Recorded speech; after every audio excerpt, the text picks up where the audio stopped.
Massive train derailed Friday, 20 of them carrying hazardous materials as flames lit up the sky in northeastern Ohio. The evacuation order is in place for anyone within a mile radius of the crash site. These aren't storm clouds. This is the fucking shit!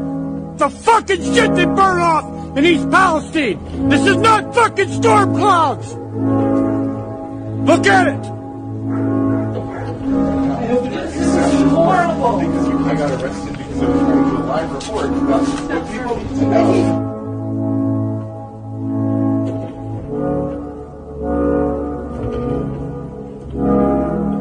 Officials are claiming that the air and water are safe. Residents say they can still smell chlorine. They've complained about their eyes watering when they go outside, and one woman says the noxious air killed her chickens. Out of nowhere, he just started coughing really hard and just shut down and went very fast.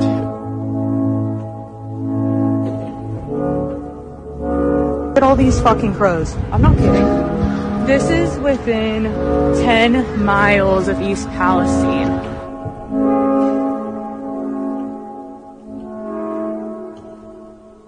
If you have not evacuated, please leave the area.